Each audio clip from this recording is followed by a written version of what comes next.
happens when you turn the key to accessory all the way and then turn the lights on. Turn it all the way? Turn the lights on. Okay. And what about the wipers? Still nothing on the wipers, huh? Nada. I'll have to figure that out.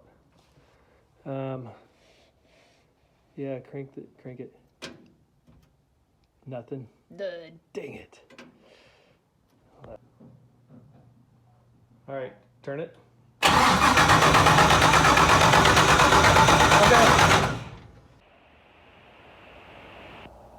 I need to button a few things up on the Mustang before I take it over to the exhaust shop to get the exhaust built.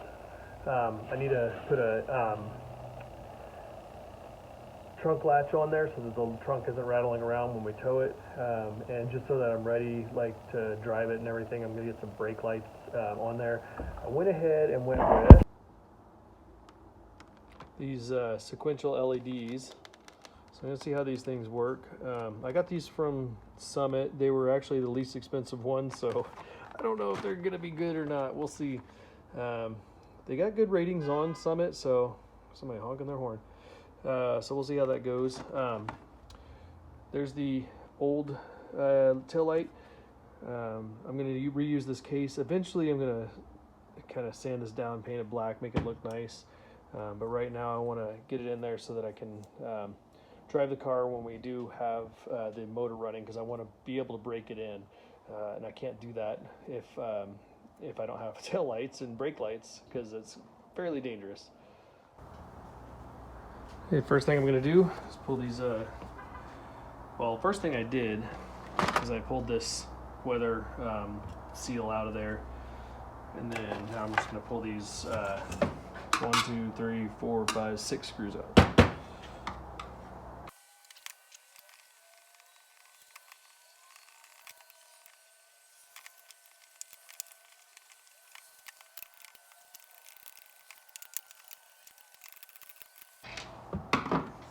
Okay, with those out, I can hopefully, release that. So now we just have an empty case there.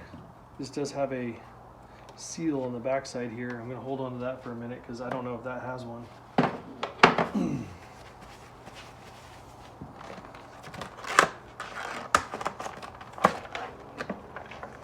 Doesn't look like it does. So we're gonna reuse that seal. Okay, so, but we can get this into the case here. I'm going to use the existing deal here. It looks like something spilled on this, maybe, or it has almost like a grease or something. Oh shit, I didn't want to do that. So I'm gonna have to get new ones. I'm gonna reuse these for now, but I will get new ones. And then I'll put that towards the top because it'll be less likely to leak.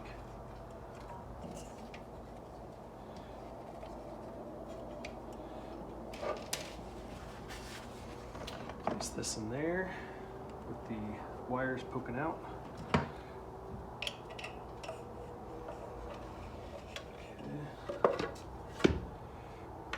Place, set it up like I did with the other one, and then use the existing screws.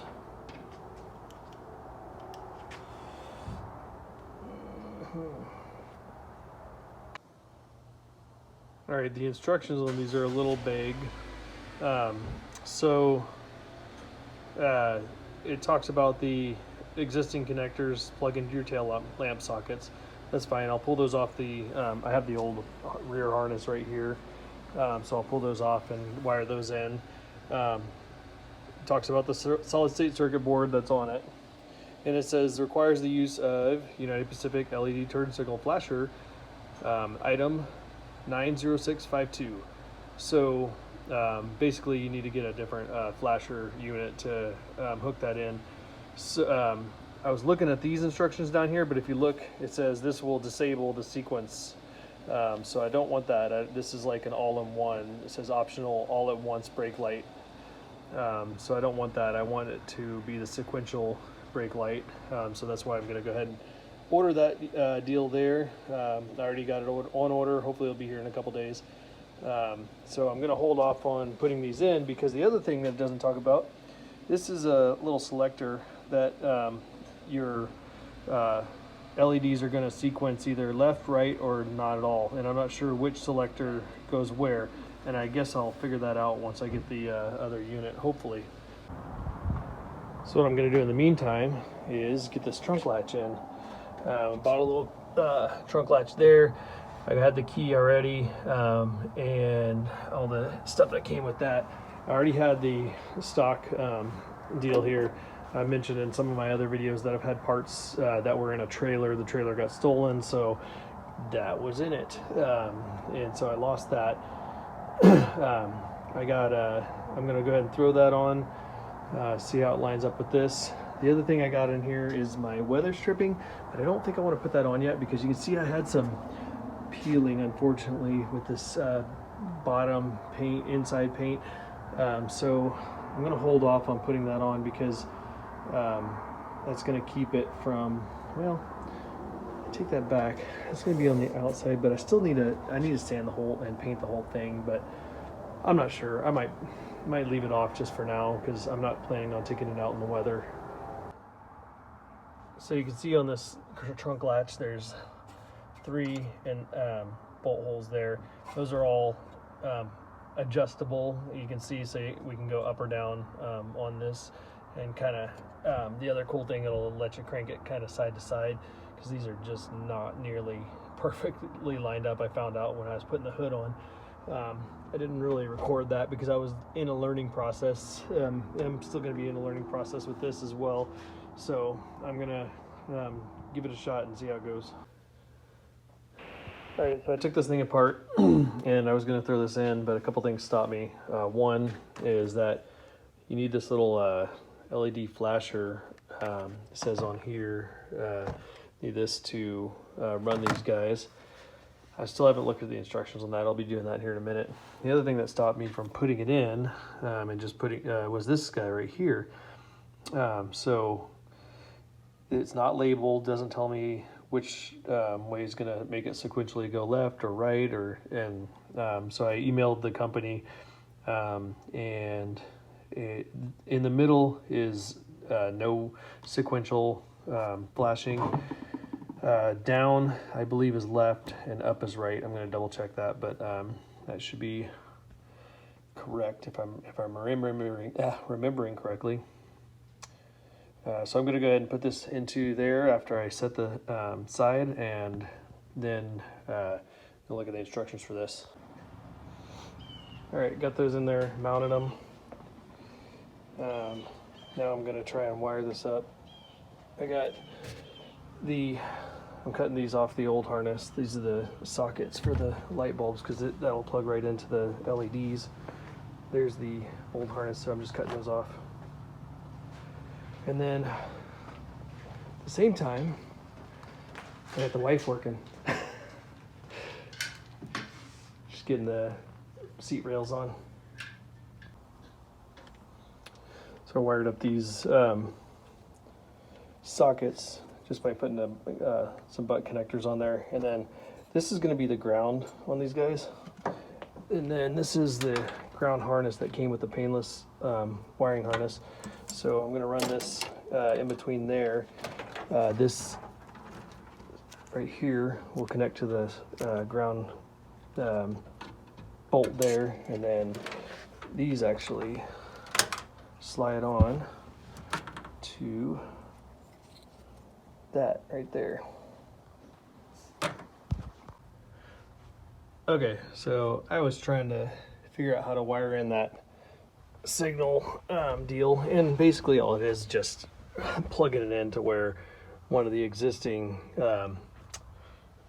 turn signal, these little guys, the flasher units. So instead of this flasher unit, which was plugged into the harness, I just plugged in the new flasher unit, the LED flasher unit, and it needed a ground. So let's see if I can, get in there. So get behind the console here, and you can see there's my LED flasher unit. Here's my ground. Just went ahead and put that on there. Now, just because there's always something, if you'd watched some of my previous videos, you know I rewired this guy. It had that little horseshoe shaped connector, and I replaced it with that connector. Yeah, see if you can see it. Hold on. Sorry. Get in there. That connector there. Obviously did not wire this right because I click like my hazards here, and I get my right blinker, no left blinker, and I come back here, left blinker is blinking, not the right.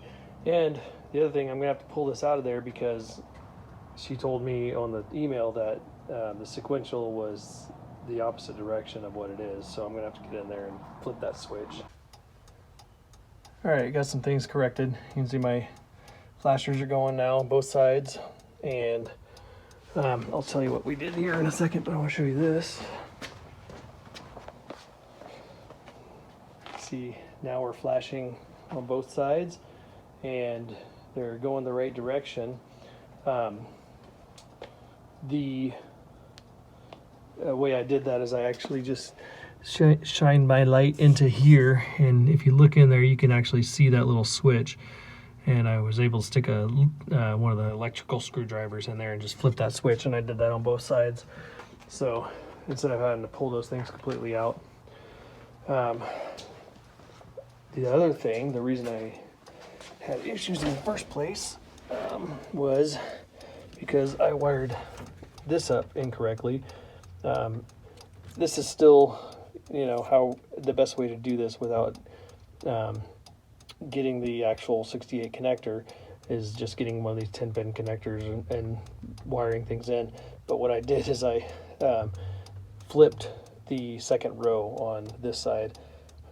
So I went ahead and flipped it to match this side, and that's when everything kind of started working. Oh, and I blew a couple of fuses. Those two on the bottom right there I replaced, and that was, I'm sure, due to the fact that I had those flipped. So you might have noticed the yellow wire coming out from the in there, and I don't know if I mentioned this earlier, but basically that's if you want to wire it up without the sequential taillights and without using the flasher, the LED flasher. So this is just going to be capped off. I'm just going to put something on the end there, and then I'm going to tuck it back in, and we're not going to use it. All right, it's time to do some cleanup. So I got all these wires hanging everywhere. See, that's quite the mess, isn't it? So I'm going to go ahead and clean these up, make them look nice, hopefully. And then we're going to trim up the carpet up there at the firewall so we can push it up where it needs to be. Start trimming the carpet over here. We got the skid plates that go there, and then we got the seat rails on now. So I'm going to put the seats in. So first things first, clean up the wiring, make that look good, work on the carpet. All right, got the wires cleaned up off the ground. Kind of worked my way from passenger side, and it's kind of still ugly up here, but I still got to clean that up a little bit, but I just wanted to be able to get to work on this carpet and getting the seats in. So I worked my way from the passenger side over to the driver's side and ended on that guy right there. So now I'm gonna go ahead and start on the carpet. This is the sound deadening pad I have kind of folded back, bolted that thing down where it goes, and then I'm going to drop that on there, cut a hole where that's supposed to go, get it through there, and you can see this carpet is notched out for it. So I'm gonna get it on there and cut it out and pop that dimmer switch through. And then once that's through, I still need to get a grommet. I found that I didn't have the carpet grommet on there, so I got to get that. And then I'll start trimming up along the top here, along the firewall, anywhere that it's kind of hitting, like it was hitting this steering wheel or steering column bracket that was there. So I'll trim that back. I think it was hitting a little bit on the top of the pedal, the rod that went out there. So those are the couple things that it's hitting, so I'll cut those back. I think it was pretty good over there, and then we'll work our way back to the sides here. All right, so we got a lot done on this. You can see we got the sill plates in. Ooh, that's shiny. And we got the carpet in here, like nice and neat. We got it over there. Little hump there, but that'll be under the seat, so I think we'll be okay there. And the shifter in. So, progress. I think it looks pretty good. I need to vacuum it, obviously. Not going to put the seat in just yet because we got some panels coming for the back that we'll have to take the seats out for, and we'll have to mount the back seat, which means we'll have to take it out, put the panels in, then mount the back seat. So I'm going to leave it there for now. We're waiting on a bunch of parts that are coming. It'll be all interior. I didn't get a whole lot of video of this, or I didn't get any video of this doing this carpet because we were really learning as we did it, and it wasn't something I could really show you how to do. Basically, we went through, like I said earlier, cut up by the firewall, pushed it up where it needed to go, and then trimmed where this, I started trimming over here where this kick panel is going to be, and then we trimmed along the edge here. Got it kind of flat. The one thing we had was this, we have our Dynamat under here, and so we cut a section out so that this sat a little bit flatter because the sill plate wanted to kind of stick out here with that Dynamat there, so we cut that section of Dynamat out. Had some issues with the shifter as well. We had so basically there's a plate that goes in under here, so we had to cut the Dynamat or Dynapad out, or Dynaliner, whatever it's called, Dynaliner out, and then we mounted that plate that's under there, and then the shifter gets mounted. You put the carpet in over the top, and then you can actually put this guy on too, and then you put the carpet over the top, and then you put this plate on, and it kind of tucks into this guy here and just holds it. So quite a bit there. I know that's a quick explanation, but I'm no expert at putting carpet in. This is the first time I've ever put carpet in a car, and I think it came out all right though.